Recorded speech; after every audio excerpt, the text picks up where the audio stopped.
Friends, आज हम बात करने वाले हैं लॉ ऑफ अट्रैक्शन की एक बहुत फेमस टेक्निक के बारे में। उसका नाम है the act as if technique के बारे में। ये टेक्निक जैसे इसके बारे में हम बात करेंगे, ये टेक्निक आपने बहुत बार सुनी होगी या किसी को पता नहीं होगा इस टेक्निक के बारे में, the act as if technique के बारे में। तो ये टेक्निक में बहुत सारे एक टेक्निक है कि लॉ ऑफ अट्रैक्शन की जर्नी को आप फास्ट कर सकते हो। तो उसी टेक्निक के बारे में हम बात करेंगे कि ये टेक्निक करने का मतलब क्या होता है। इसको मैं सिंप्लीफाई तरीके से आपको बताता हूँ कि ये टेक्निक जो है, कोई चीज होने से पहले उस चीज की एक्टिंग करना, उस चीज को विजुअलाइज करना, उस चीज को फील करना, उस फ्रीक्वेंसी में, वाइब्रेशंस में, अलाइनमेंट में रहना, उस चीज को बिहेव करना, उस चीज को फीलिंग में लाना, उस चीज को महसूस करना, उसी चीज को हम ये टेक्निक के नाम दिए हैं एक्ट एज इफ टेक्निक। इस टेक्निक का नाम दिया है, उसको महसूस करना है फीलिंग के साथ, उसी को हम ये टेक्निक कहते हैं। तो लॉ ऑफ अट्रैक्शन में क्या होता है, लॉ ऑफ अट्रैक्शन को आप एक फंडा समझ लो। ये लॉ ऑफ अट्रैक्शन काम ही ऐसे करता है, एनर्जी का ही कॉन्सेप्ट है ये पूरा, और आपको फीलिंग, वाइब्रेशन, अलाइनमेंट और इमोशंस, इसी पे ये सारा चीज, इसका ही घोल मिला के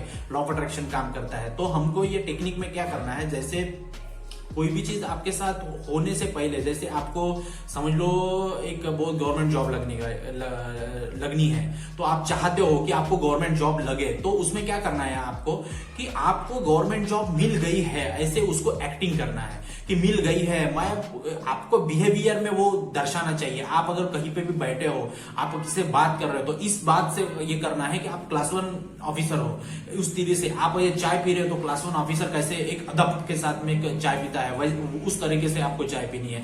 कहीं पे बैठे हो तो बैठना का आपको जो रुतबा है वो एक क्लास 1 ऑफिसर का जैसे होना चाहिए। किसी के साथ बात करते हो तो उसको लगना चाहिए कि यार क्या बंदा है, ऑफिसर रैंक का बंदा है। इस तरह से आपको बात करनी है।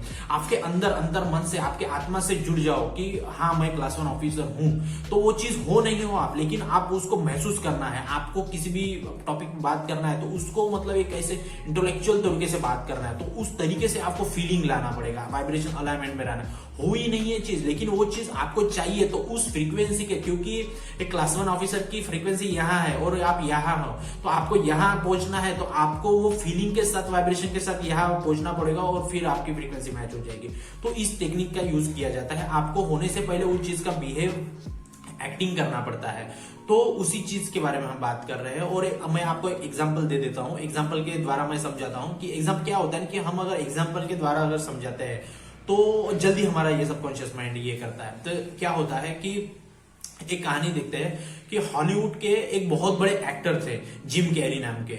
बहुत बड़े हॉलीवुड के एक्टर है जिम कैरी नाम के। उनको एंडी, जो बहुत बड़े बंदे थे, उनके ऊपर वो मूवी बनने वाली थी और उनका रोल इनको मिला था, जिम कैरी को। तो जिम कैरी ने पूरी अपनी अंतर आत्मा से उस रोल को निभाने के लिए अपनी ताकत लगा दी थी। क्या किया था कि उनको स्क्रिप्ट दी थी कि आपको उनका रोल करना है। तो वो जब भी अपने शूटिंग के लिए जाते थे, सेट पे जाते थे, तो वो ऐसा विजुअलाइज करते थे, फीलिंग में रहते थे कि मैं खुद एक एंडी हूं। वो जो बंदे के ऊपर बनने वाले थे, उन्हीं के बारे में पूरा सोच लिया, उनके बारे में पूरा उन्होंने रिसर्च किया कि वैसे कैसे खाते थे, कैसे बैठते थे, कैसे लोगों से व्यवहार करते थे, क्या करते थे। तो पूरे उन्होंने अपने को उनको उनके पूरे ढांचे में डाल दिया, जो उनके ऊपर जो मूवी बनने वाली थी, और पूरे उनके लाइफ में वो घुस गए और अपने लाइफ को पूरे ट्रांसफर करने के इसमें वो लग गए। और वैसे उनके साथ में रहना, उनके एक्टिंग करना, उनके बिहेवियर को देखना, उनकी चीजों को देखना, उनके माइंड को पूरा घुस गए थे, उनके माइंड को पूरा पढ़ लिए थे जिम कैरी। और वैसे करते जैसे उनको कोई भी सेट पे अगर उनको कोई जिम करके आवाज भी देता था तो वो सुनते नहीं थे, अगर एंडी बोल देता था तो वो सुन लेते थे। तो इस लेवल पे उन्होंने उस चीज की एक्टिंग की कि हाँ मैं ही खुद हूं। मैं अगर इस मूवी में काम कर रहा हूं दूसरे बंदे का, तो वो दूसरा बंदा मैं ही हूं। इस लेवल पे उन्होंने, जिम कैरी ने खुद को ट्रांसफॉर्म किया और वो एंडी का रोल उन्होंने बहुत अच्छे तरीके से निभाया और वैसी एक्टिंग की कि हाँ मैं वही हूं। और वो जो उनके ऊपर जो मूवी बनने वाली है, एंडी वही हूं। लेकिन वो एग्जैक्टली में जिम कैरी थे, लेकिन वो एंडी का रोल कर रहे थे, तो उसके लिए पूरा ट्रांसफॉर्म कर दिया, ये किया, वो किया, पूरा बदल दिया उसने। तो अंत में क्या हुआ उसका रिजल्ट, वो उनके जो जिम कैरी थे एक्टर, उनके लाइफ की सबसे बड़ी एक मूवी बनी, सक्सेसफुल मूवी बनी। उन्होंने बहुत पैसा कमाया उस मूवी के ऊपर, उनकी लाइफ ट्रांसफॉर्म हो गई और वो बहुत बड़े हॉलीवुड के एक्टर बन गए, जिम कैरी। तो इस कहानी से हमें क्या समझ में आया कि हम अगर वो चीज होने से पहले वो उसकी एक्टिंग करते हैं, एक्टिंग मतलब अपने बिहेवियर में वो चीज डाल देते हैं, वो चीज को हम अप्लाई करते हैं अपने लाइफ में, तो वो चीज का क्या होता है, फ्रीक्वेंसी सेट हो जाती है उस चीज की और हम उस चीज को मैनिफेस्ट कर लेते हैं। तो लॉ ऑफ अट्रैक्शन की यही एक टेक्निक है कि एक्ट एज ए टेक्निक, तो उसमें आप होने से पहले उस चीज की आपको एक्टिंग करनी पड़ेगी, आपको फीलिंग करनी पड़ेगी, महसूस करना पड़ेगा।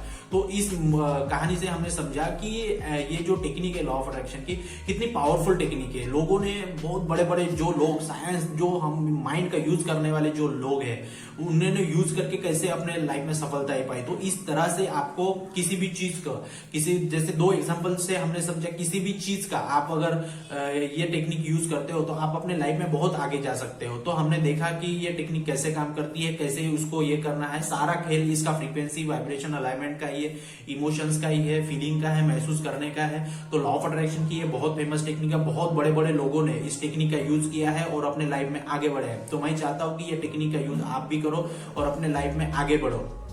तो लॉ ऑफ अट्रैक्शन में आपने देखा कि ये टेक्निक कैसे काम करती है। ये टेक्निक का मतलब क्या है कि आपको उस चीज का व्यवहार करना पड़ेगा। और मैं इस टेक्निक काम क्यों करती है इसका रीजन बता देता हूं।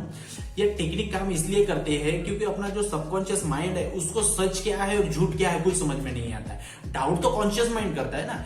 तो डाउट जो करता है कि आप अगर बोलोगे कि अरे तू तो ये हो ही नहीं और तू कैसा इतना बड़े बड़े बातें कर रहा है, तो आपको ये डाउट डालने वाला जो कॉन्सेप्ट है वो कॉन्शियस माइंड कर रहा है और आपके सबकॉन्शियस माइंड को समझना ही नहीं है। सबकॉन्शियस माइंड बुद्धू है, उसको जो बोलोगे वो एक्सेप्ट कर लेता है। इसीलिए आपको अगर बोलोगे कि मैं एक क्लास 1 ऑफिसर हूं तो वो मान लेगा और मैनिफेस्ट कर देगा हाँ आप हो। तो लेकिन उसको ट्रस्ट दिलवाना है।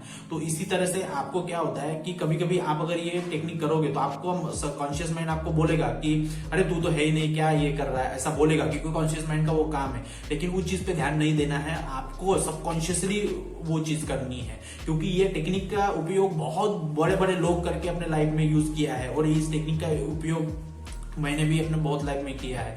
तो मैं यही बताना चाहूंगा आपको कि इस टेक्निक को यूज करते समय डाउट नहीं करना है, ट्रस्ट करना है और वैसी एक्टिंग करनी है, अपनी अंतरात्मा से एक्टिंग करनी है और अपने बिहेवियर में वो चीज लानी है।